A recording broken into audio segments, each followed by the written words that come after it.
بسم اللہ الرحمن الرحیم۔ السلام علیکم۔ غامدی صاحب کے ساتھ ہفتہ وار سوال و جواب کی براہ راست نشست کو لے کر ایک دفعہ پھر ڈیلس امریکہ غامدی سینٹر سے حاضر خدمت آغاز کرتے ہیں۔ آپ سے بہت شکریہ آپ کے وقت کا۔ دعوت دین اور اس کا طریقہ کار سلسلہ گفتگو کی آج 5ویں نشست ہے۔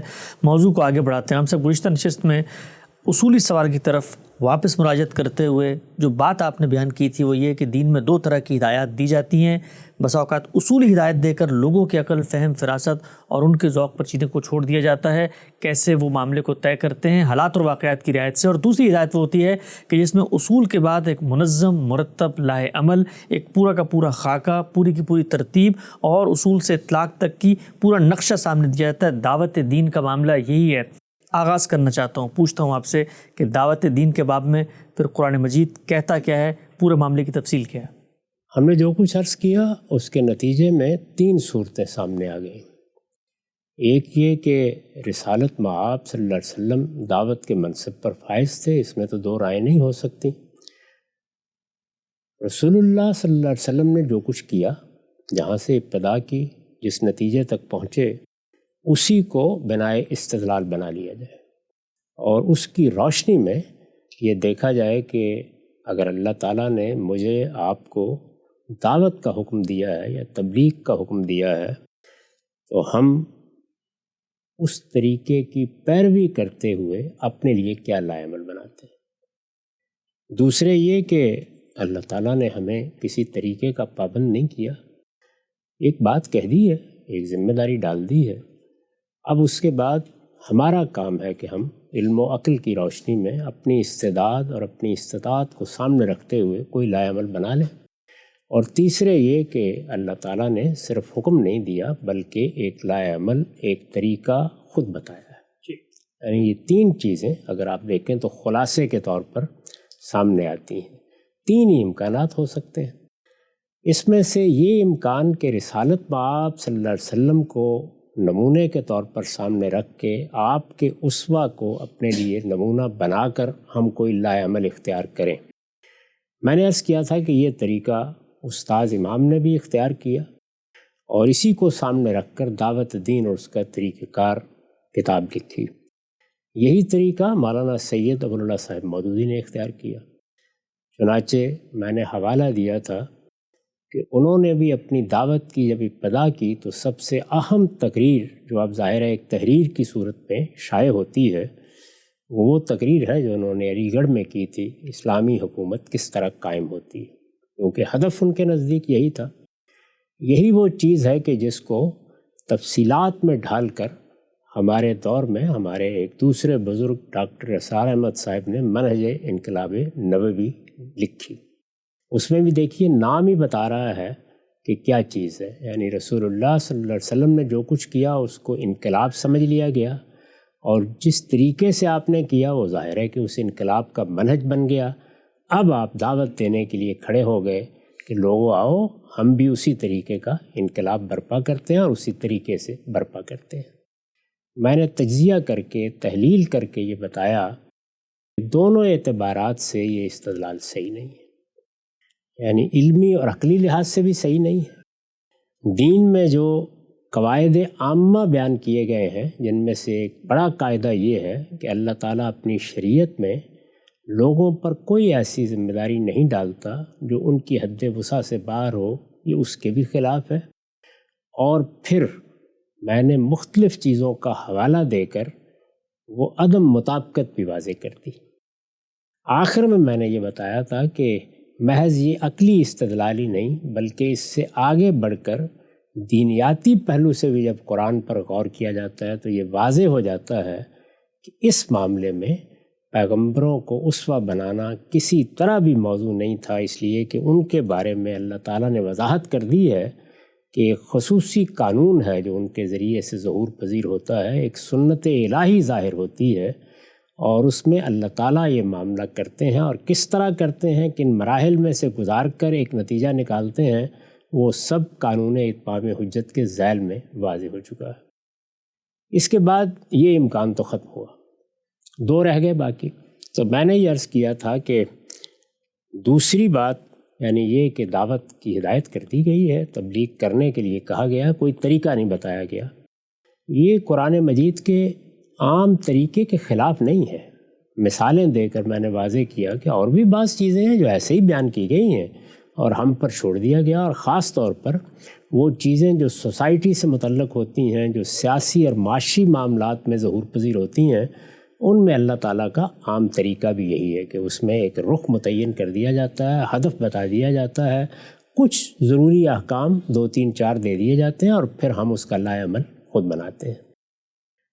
میں نے یہ عرض کیا تھا کہ میرے لیے یہ تحقیق کا موضوع تھا، اور اس کا پس منظر بھی میں نے عرض کر دیا تھا کہ میں اپنی کتاب میزان میں جب یہ باب لکھنا چاہتا تھا تو پہلے تو یہی خیال تھا کہ استاد امام نے جو کچھ لکھ دیا ہے اس کا خلاصہ کر دوں گا، لیکن جب یہ حقائق واضح ہو گئے تو پھر مجھے اس سارے معاملے کو دیکھنا پڑا، یعنی قرآن مجید کے فہم و تدبر کے لیے اپنا وقت صرف کر دینا پڑا کہ میں دیکھوں قرآن اس کو کیسے بیان کرتا ہے، اس نے کیا طریقہ کار وضع کیا ہے، وہ اس میں کیا رہنمائی کرتا ہے تو کہاں کرتا ہے، جہاں کرتا ہے اس میں لفظ کیا ہے، معنی کیا ہے، تالیف کیا ہے، سیاق و سباق کیا ہے۔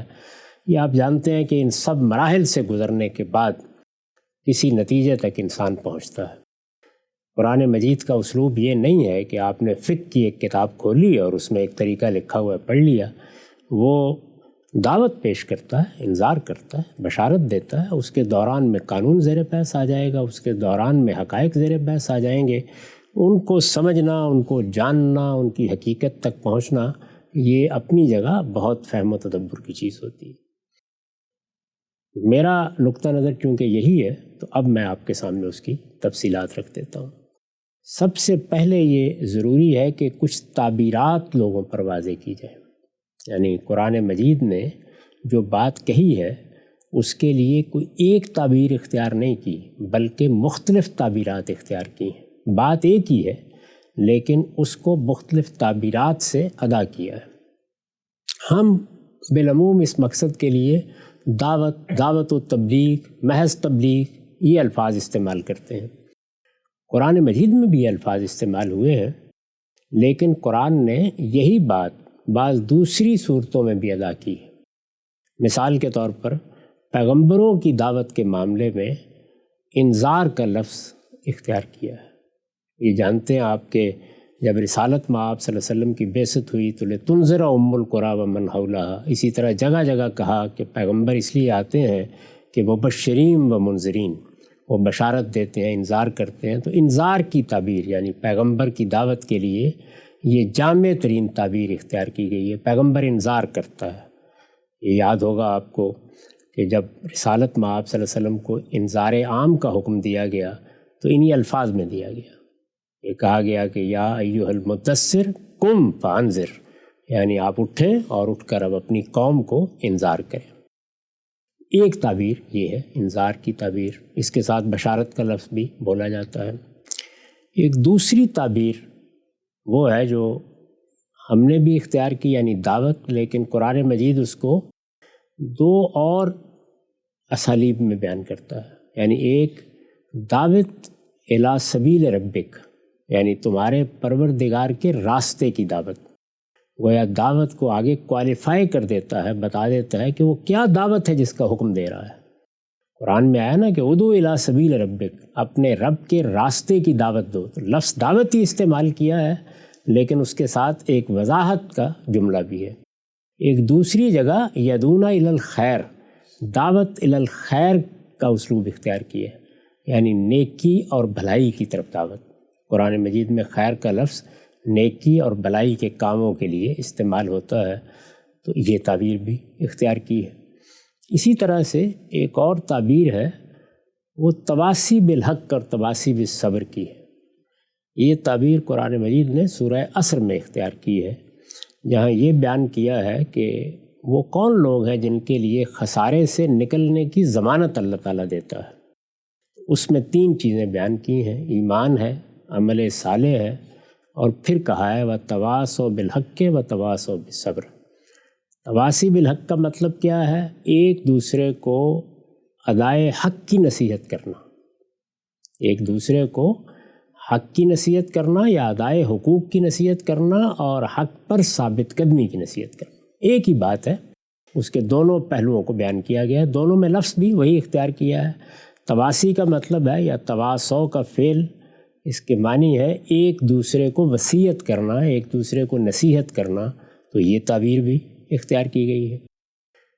اس کے علاوہ ایک تعبیر ہے امر بالمعروف اور نہی عن المنکر کی، یعنی وہ چیزیں جو دنیا میں بھلائی کی چیزیں سمجھی جاتی ہیں، جو پوری انسانیت کے نزدیک بھلائی کی چیزیں ہیں، ان کی لوگوں کو تلقین کرنا، اور وہ چیزیں جو انسانیت کے ہاں بری سمجھی جاتی ہیں، جس پر انسان کا حادثہ اخلاقی گواہی دیتا ہے، وہ منکر، یعنی وہ چیزیں کہ جو انسان کے لیے ہمیشہ برائی کی چیزیں مانی گئی ہیں، ان سے لوگوں کو روکنے کی صحیح کرنا، تو یہ تعبیر بھی اختیار کی گئی ہے۔ یہ سب ایک ہی مدعا ہے جس کی مختلف تعبیریں اللہ تعالیٰ نے اختیار کی، یعنی کہیں اسی بات کو کہ تمہیں لوگوں کو نصیحت کرنی چاہیے، لوگوں تک بات پہنچانی چاہیے، لوگوں کو ادائے حقوق کے لیے کہنا چاہیے، تمہارے پاس اگر ایک حق آیا ہے تو یہ لوگوں تک پہنچنا چاہیے، اس کو لفظ تواسی سے ادا کر دیا، کسی جگہ پر امر بالمعروف اور نہی عن المنکر سے ادا کر دیا، کسی جگہ انذار اور بشارت سے ادا کر دیا۔ لیکن کیا یہ ایک ہی بات ہے؟ میں آگے چل کر آپ کی خدمت میں عرض کروں گا کہ یہ اس لحاظ سے تو ایک ہی بات ہے کہ ان کا مشترک مفاد ایک ہے، یعنی مجھے ایک ذمہ داری ادا کرنی ہے جو معاشرے کے حوالے سے مجھ پر عائد ہوتی ہے، لیکن یہ ساری تعبیریں مختلف ہیں اور اپنے اندر مدعا کے لحاظ سے بھی اختلاف رکھتی ہیں، اس لیے ان کو الگ الگ سمجھنا ضروری ہے۔ اسی میں اس سوال کا جواب بھی ہے کہ یہ مختلف تعبیریں کیوں اختیار کی ہیں؟ اس لیے اختیار کی ہیں کہ آگے چل کر ہم جو طریقہ کار بیان کریں گے وہ تقاضا کرتا ہے کہ یہ تعبیریں بھی مختلف ہوں۔ اچھا، گویا خلاصہ کیا نکلا کہ اللہ تعالیٰ نے طریقہ بھی بتایا ہے، اور طریقہ بتاتے وقت دعوت کے معاملے میں بھی یہ بات واضح کر دی ہے کہ وہ اگر ایک چیز سے متعلق ہوگی تو وہاں اس کی صورت کیا ہونی چاہیے، اور دوسری چیز سے متعلق ہوگی تو وہاں اس کی صورت کیا ہونی چاہیے۔ یعنی دعوت تو ایک جامع تعبیر ہے نا۔ ایک آدمی بازار میں کھڑا ہوا پھل بیچ رہا ہے، وہ آپ کو ایک نیکی اور خیر کی بات بتا دیتا ہے، یہ دعوت تو ہو گئی۔ یہ ہم جو کچھ کر رہے ہیں، قرآن مجید پڑھا رہے ہیں، حدیث پڑھا رہے ہیں، یا دین کی وضاحت کر رہے ہیں، ظاہر ہے یہ دعوت ہے۔ تو دعوت اگرچہ اصول کے لحاظ سے تو وہ بھی ہے اور یہ بھی ہے، لیکن کیا کانٹینٹ کے لحاظ سے، افراد کے لحاظ سے بھی یہ ایک ہی دعوت ہے؟ ان میں ظاہر ہے بہت فرق واقع ہو جاتا ہے۔ تو قرآن نے یہ فرق ملحوظ رکھا ہے اور بتایا ہے کہ یہ کس کس پہلو سے ہونی چاہیے۔ یہ تعبیرات اگر واضح ہو گئی ہیں تو اب میں آپ سے عرض کرتا ہوں کہ وہی اصول لا یکلف اللہ نفسا الا وسعہا، اللہ تعالیٰ اپنی شریعت، اپنے دین کی ذمہ داری لوگوں کی حد وسع کے لحاظ سے ان پر ڈالتے ہیں، یعنی یہ ایسے نہیں ڈالی جاتی جس طرح بعض لوگوں نے جوش جذبات میں اس کو بیان کیا کہ ہر آدمی کو چاہیے کہ وہ اٹھے اور یہ انقلاب برپا کرنے کے لیے میدان میں نکل کھڑا ہو، اور اگر کوئی دوسرے لوگ برپا کر رہے ہیں اور اس کا اطمینان ہے تو ان کا ساتھ دے، اور اگر وہ ان کا ساتھ دینا مناسب نہیں سمجھتا تو اپنی ایک جماعت بنائے اور اللہ اکبر کا نعرہ لگا کر میدان میں کھڑا ہو جائے۔ بات کہنے کو تو کہی جا سکتی ہے، لیکن یہ کہ دنیا میں انسانوں کی ذمہ داریاں، ان کی مصروفیات، ان کے احوال کا فرق، ان کی صلاحیتوں کا تفاوت، اس سب کو سامنے رکھیں تو یہ کیا کوئی عقلی چیز ہے؟ کیا کوئی معقول بات ہے؟ اللہ تعالیٰ نے اپنی شریعت میں ہمیشہ اس کا لحاظ کیا ہے کہ کوئی ایسی چیز لوگوں کو نہیں کہی جاتی جس کا وہ تحمل نہیں کر سکتے، جو ان کی صلاحیت اور ان کی فطرت کے مطابق نہیں ہے، جس کو وہ اٹھا نہیں سکتے، جو ان کی استطاعت سے ماورا ہو جاتی ہے۔ تو اس میں بھی پورا لحاظ کرتے ہوئے انسانوں کی مختلف صورتوں کو تقسیم کر دیا ہے۔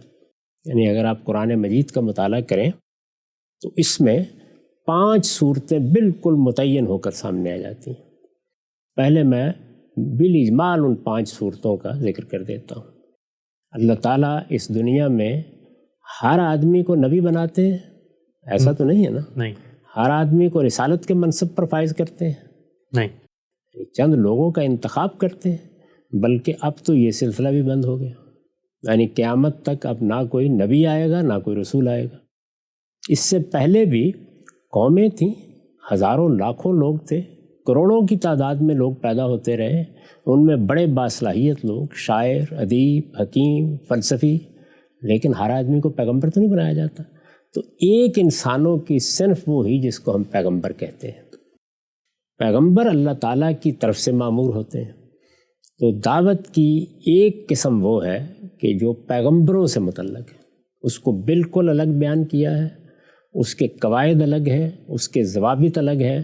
یہ وہی قسم ہے جس کو سامنے رکھ کر استاد امام نے کتاب لکھی، جس کے بارے میں نے یہ بتایا کہ یہ وہ قسم ہے جو اس لیے پیغمبروں کے ساتھ خاص ہو گئی ہے کہ اللہ تعالیٰ کی ایک سنت کا اس کے ذریعے سے ظہور ہوتا ہے۔ وہ سنت یا وہ قانون اتمام حجت کا قانون ہے، اور یہ قانون اللہ کے پیغمبروں ہی کے ساتھ خاص ہے۔ وہ قانون کیا ہے، اس کے ضوابط کیا ہیں، وہ ہم بیان کر چکے ہیں۔ یہ پہلی قسم ہے۔ دوسری قسم وہ ہے جس میں پیغمبر جن لوگوں کی طرف مبعوث کیے جاتے ہیں، اللہ تعالیٰ کبھی کبھی اس جماعت یا اس گروہ یا اس قوم کو بھی کوئی ذمہ داری دے دیتے ہیں۔ ان میں اور ہم میں کیا فرق ہے؟ یعنی ان میں پیغمبر کی بعثت ہوئی ہے، وہ پیغمبر کے براہ راست مخاطبین بنے ہیں۔ اگر ان کی اگلی نسلیں بھی آ رہی ہیں تو اپنی ایک روایت میں کھڑی ہوئی آ رہی ہیں۔ اس کی مثال ذریت ابراہیم ہے۔ یعنی دنیا کی تاریخ میں اللہ تعالیٰ نے یہ غیر معمولی اقدام کیا کہ پہلے تو افراد کا انتخاب کیا جاتا تھا، یہ موسیٰ ہیں، یہ عیسیٰ ہیں، یہ ابراہیم ہے۔ افراد کا انتخاب کیا جاتا تھا کہ وہ نبوت کی ذمہ داریاں ادا کریں۔ ابراہیم علیہ السلام کے بعد اللہ تعالیٰ نے پوری آل ابراہیم، پوری ذریت ابراہیم کا انتخاب کر لیا۔ یہ واقعہ کسی اور قوم کے ساتھ نہیں ہوا، یہ ابراہیم کی ذریت کے ساتھ ہوا۔ اس کو قرآن مجید نے بڑی وضاحت کے ساتھ بیان کیا ہے کہ ہم نے ابراہیم کو دنیا کی امامت کے لیے منتخب کیا، ہم نے اس کی ذریت کو اس امامت میں شامل کر دیا۔ پھر یہ بتایا ہے کہ یہ بالکل اسی طرح کا انتخاب ہے جیسے ہم اس سے پہلے افراد کا انتخاب کرتے رہے ہیں۔ چنانچہ سورہ آل عمران میں اس کو اس طرح بیان کیا کہ ان اللہ اصطفیٰ آدم و نوحا و آل ابراہیم و آل عمران علی العالمین۔ ہم نے دنیا کی تمام قوموں کے اندر سے جس طرح سے آدم اور نوح کا انتخاب کیا تھا، اسی طرح ہم نے ابراہیم کی ذریت کا انتخاب کر لیا۔ ابراہیم علیہ السلام کی ذریت یہ آپ جانتے ہیں کہ ایک بنی اسرائیل ہے جو نمایاں ہوئے، دوسرے بنی اسماعیل۔ اگرچہ ان کے ایک تیسرے بیٹے بھی تھے، لیکن وہاں بات آگے نہیں بڑھی۔ یہ دو شاخیں ہیں بڑی۔ ان میں سے بنی اسرائیل کو بھی ایک ذمہ داری دی گئی، دعوت کی ذمہ داری، اور بنی اسماعیل کو بھی ایک ذمہ داری دی گئی۔ یہ دعوت ہے جس کو قرآن مجید ایک اور تعبیر میں ادا کرتا ہے، یعنی دعوت تو یہ ہے، وہ شہادت ہے۔ یعنی چونکہ ان کے ہاں وہ پیغمبر آ گئے ہیں جنہوں نے ان کے سامنے کھڑے ہو کر یا ان کے آباء کے سامنے کھڑے ہو کر یہ گواہی دی کہ اس کائنات کے پروردگار نے ہم سے کلام کیا ہے۔ یہ معمولی گواہی نہیں ہے۔ تو یہ فرمایا گیا کہ اب اس گواہی کو باقی دنیا تک تمہیں پہنچانا ہے۔ دعوت ہی ہے، لیکن اس دعوت نے شہادت کی صورت اختیار کر لی۔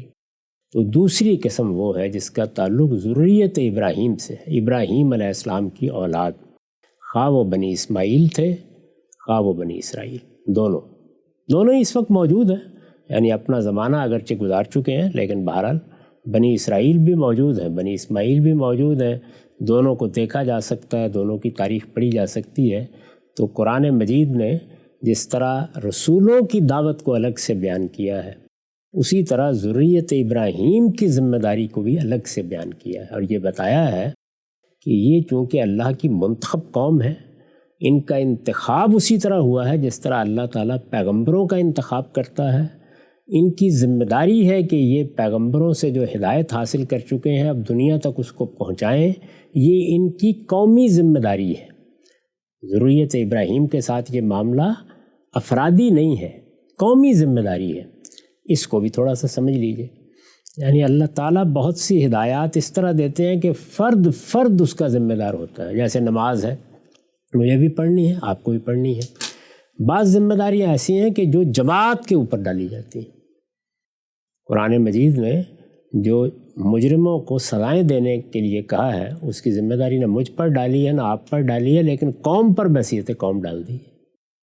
یہ قوم پر بحیثیت قوم ذمہ داری ہے جس کو ہماری فقہ عام طور پر فرض کفایہ کی تعبیر سے ادا کرتی ہے، یعنی ہم سب کی ذمہ داری ہے کہ اگر کوئی آدمی دنیا سے رخصت ہو گیا تو اس کا جنازہ پڑھیں، سب کی ذمہ داری ہے، لیکن فرد کی نہیں ہے۔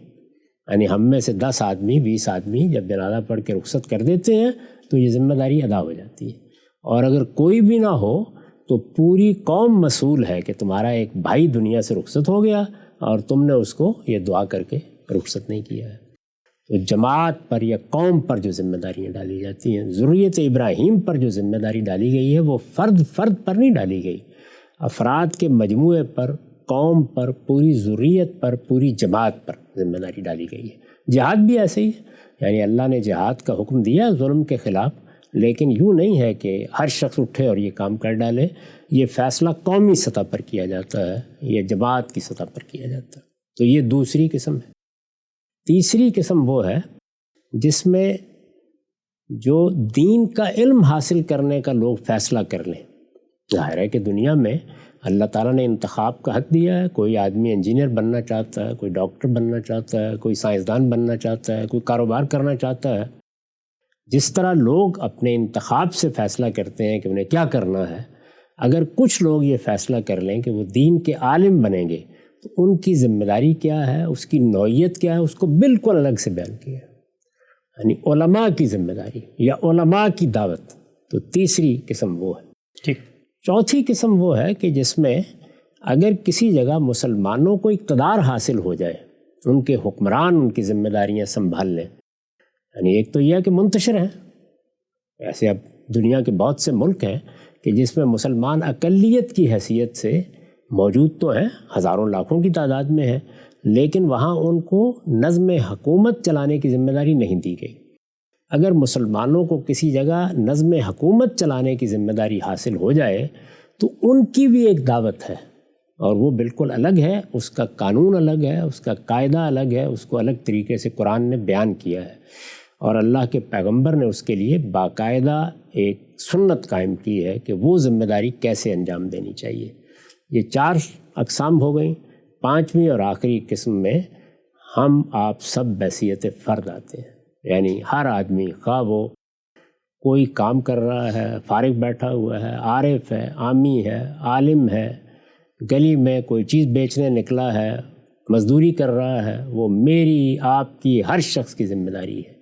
وہ بالکل الگ ذمہ داری ہے، الگ طریقے سے بیان ہوئی ہے، اس کے قواعد الگ ہیں، اس کا دائرہ الگ ہے، اس کے اصول الگ ہیں۔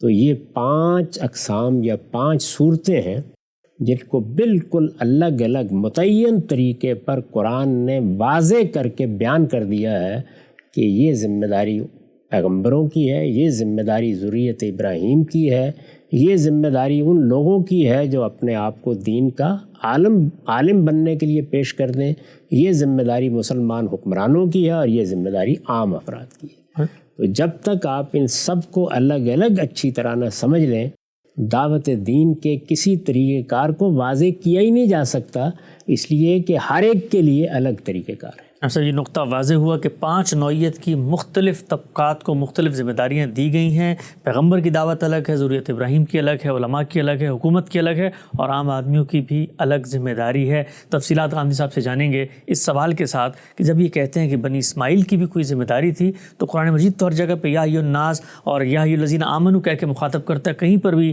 یہ نہیں کہا یا بنی اسماعیل یا اہل قریش۔ اس سوال کو بھی ہم سب کی خدمت پر رکھیں گے۔ وقت یہاں پہ ختم ہوتا ہے، دوبارہ حاضر خدمت ہوں گے، اب تک آپ کا بہت شکریہ۔